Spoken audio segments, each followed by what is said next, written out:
మరింత తీవ్రమవుతోంది. తెహ్రాన్పై Israel, America సంయుక్త దాడులు కొనసాగుతూనే ఉన్నాయి. ఇరాన్లో ఇప్పటివరకు మృతుల సంఖ్య 2000 దాటినట్టుగా ఇరాన్ రెడ్ క్రిసెంట్ చెప్తోంది. ఏమాత్రం ఇరాన్ కూడా వెనక్కి తగ్గట్లేదు. అమెరికా ఎయిర్ బేస్ల టార్గెట్లుగా భీకర దాడులు జరుపుతోంది. ఏకంగా 20కి పైగా అమెరికా స్థావరాలపై అటాక్స్ చేసింది. ఇజ్రాయెల్లో మరోసారి సైరన్ల మోత మోగుతోంది. పెద్ద ఎత్తున దాడి జరగబోతుందన్న సమాచారంతో అప్రమత్తమయ్యారు. ఇరాక్లోని యుఎస్ ఎయిర్ బేస్లపైన కూడా ఇరాన్ దాడి చేసింది. యుద్ధంలోకి పెద్ద ఎత్తున డ్రోన్లను దింపింది ఇరాన్. అజర్బైజాన్లోని ఎయిర్పోర్ట్తో పాటు ఓ స్కూల్ ప్రాంగణం పైన కూడా డ్రోన్లతో అటాక్ చేసింది. యుఏఈలోని అబుదాబిలోనూ వరుస పేలుళ్లు జరిగాయి. అమెరికాకు చెందిన ట్యాంకర్ను పేల్చినట్లుగా ఇరాన్ ప్రకటించింది. ఇరాన్ దాడులతో లెబనాన్, బహ్రెయిన్, కువైట్, ఒమన్, యుఏఈలోనూ భారీగా ఆస్తి నష్టం జరిగింది.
בשרפה על הגג ובסריקה במבנה עד כאן.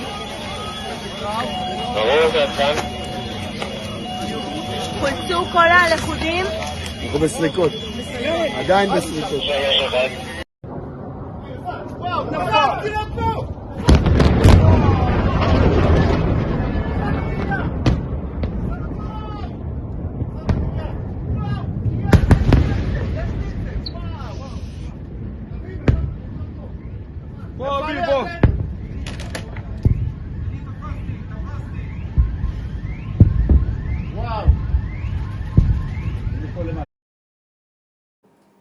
సుప్రీం లీడర్ ఖొమేనీ మరణం తర్వాత ఇరాన్ మరింత దూకుడుగా మారింది.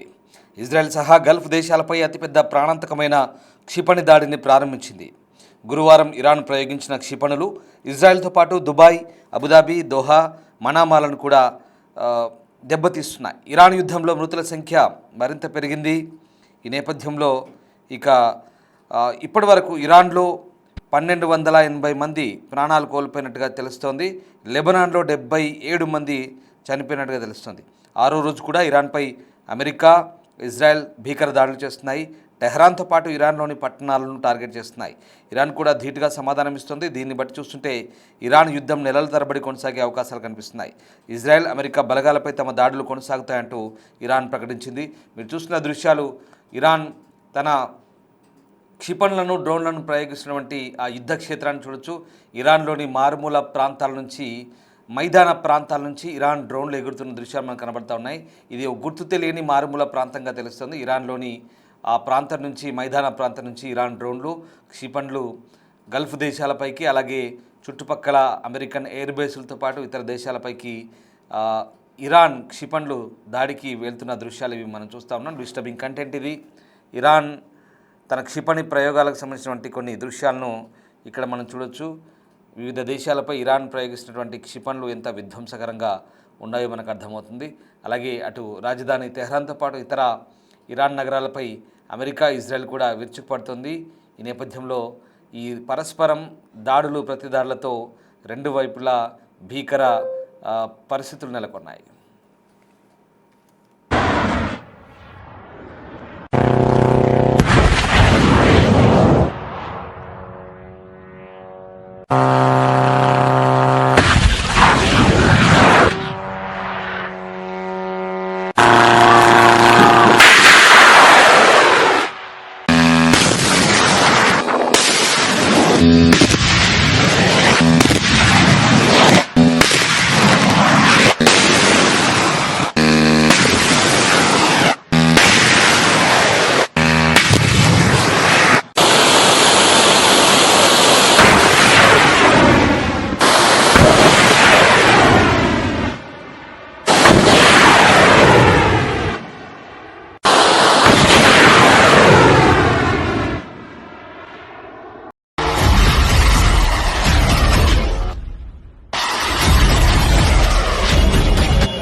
הגג ובסריקה במבנה.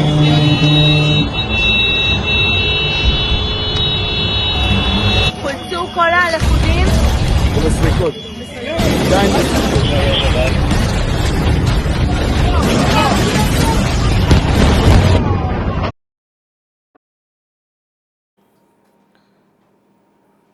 మరోవైపు తాజాగా ఖతర్ రాజధాని దోహాను కూడా ఇరాన్ మళ్ళీ టార్గెట్ చేసింది. ఆకాశంలో భారీ పేలుళ్లు సంభవించాయి. దోహా ఆకాశంలో వరుసగా భారీ పేలుళ్లు వినిపించడంతో నగరం ఒక్కసారిగా ఉలిక్కిపడుతోంది. ఇరాన్ నుంచి దూసుకొచ్చిన క్షిపణులు, డ్రోన్లు ఖతర్ ఎయిర్ డిఫెన్స్ సిస్టమ్ విజయవంతంగా అడ్డుకుంది. అయితే ఖతర్ ఇరాన్ దాడిలో అల్ ఉదీద్ ఎయిర్ బేస్ పూర్తిగా ధ్వంసమైంది.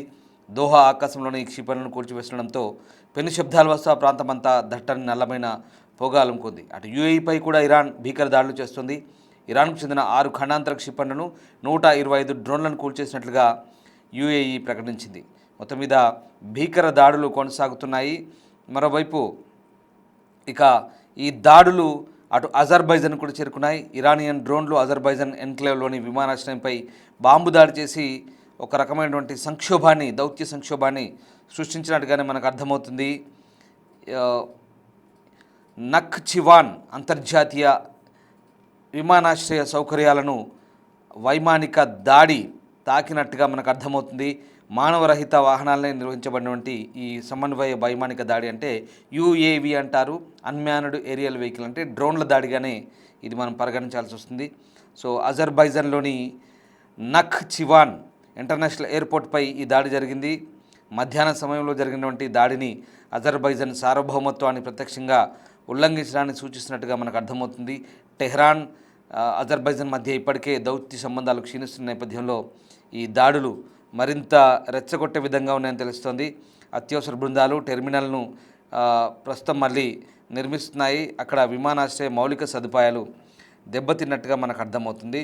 సో రకంగా అజర్బైజాన్పై ఇటు దాడులు చేస్తుంది. మరోవైపు ఇరాన్ రెవల్యూషనరీ గార్డ్స్ యుఎస్ చమురు ట్యాంకర్పై దాడి చేసి చమురు ట్యాంకర్ను కూడా కూల్చివేసినట్టుగా తెలుస్తోంది. చమురు ట్యాంకరు గల్ఫ్ ఆఫ్ పర్షియా ప్రాంతంలో అమెరికా చమురు ట్యాంకర్ను కూల్చివేసినట్టుగా తెలుస్తోంది. నిన్న హిందూ మహాసముద్రంలో ఇరాన్ ఓడను దాడి చేసి ముంచిన ఘటనకు ఇవాళ ప్రతీకారాన్ని తీర్చుకున్నట్టుగా మనకు అర్థమవుతుంది. ఈ రకంగా మరోసారి ఇరాన్ రెచ్చిపోతున్న పరిస్థితి కనబడుతుంది.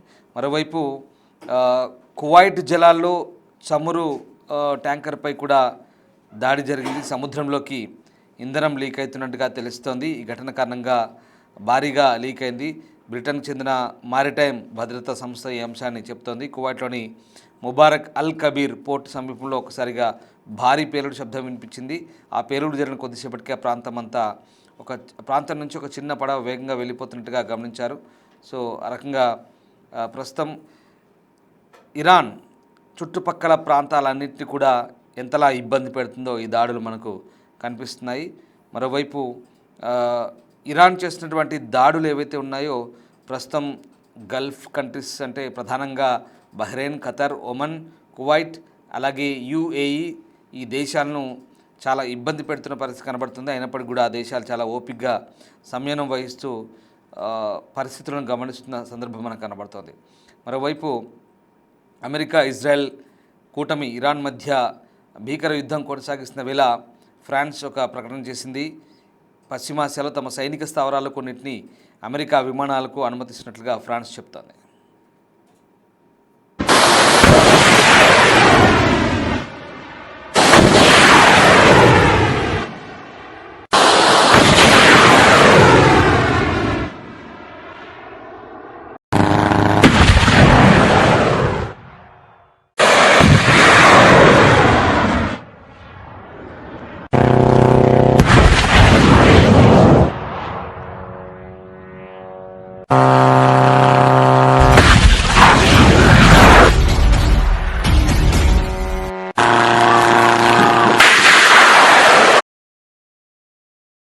మరోవైపు ఇజ్రాయెల్, అమెరికా చేస్తున్న దాడులకు ప్రతిగా ఇరాన్ చేస్తున్న దాడులకు గల్ఫ్ దేశాలు అయితే వణికిపోతున్నాయి.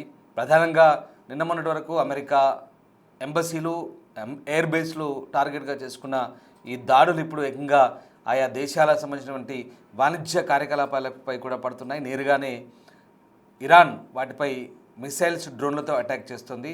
అయినప్పటికీ కూడా గల్ఫ్ దేశాలు సంయమనంతో ఓర్పుతో ఈ మొత్తం వ్యవహారాన్ని గమనిస్తున్నట్టుగా మనకు అర్థమవుతుంది. ఇక ఈ దేశాలు కనుక ప్రతీకార దాడులకు దిగితే ఇరాన్ పరిస్థితి ఎలా ఉంటుందో మనం ఊహించుకోవచ్చు. ఇదంతా కూడా పశ్చిమ దేశాలు అమెరికా ఇజ్రాయెల్పై ఈ దేశాల మీద దాడి చేస్తే వీళ్ళు ఒత్తిడి పెంచుతారనే స్ట్రాటజీలో భాగంగానే ఇరాన్ దాడి చేస్తుంది. కానీ అక్కడ వాళ్ళ భూభాగంపై దాడులు చేస్తే ఎక్కువ రోజులు ఆ దేశాలు చూస్తూ ఊరుకోలేవనేది మనకు క్లియర్గా అర్థమవుతుంది. దాంతోపాటు హర్మూజ్ జలసంధిని కూడా అడ్డుకొని మూసివేసి ప్రస్తుతం ఇరాన్ వాణిజ్యాన్ని దెబ్బతీస్తుంది. ఓవరాల్గా తమ నాయకుడిని చంపడం ద్వారా ప్రపంచ దేశాలకి తామేంటో చూపించుకోవాలని ఇరాన్ ప్రయత్నిస్తున్నట్టుగా మనకు అర్థమవుతుంది. ఇక్కడ చుట్టుపక్కల గల్ఫ్ దేశాలతో పాటు మిగతా దేశాలకు కూడా ఆర్థిక వాణిజ్యపరమైనటువంటి దెబ్బ కొట్టి మిగతా దేశాలను కూడా ఇబ్బంది పెట్టే పనిలో భాగంగా ఇరాన్ ఈ దాడులు చేస్తున్నట్టుగా నిపుణులు చెప్తున్నారు.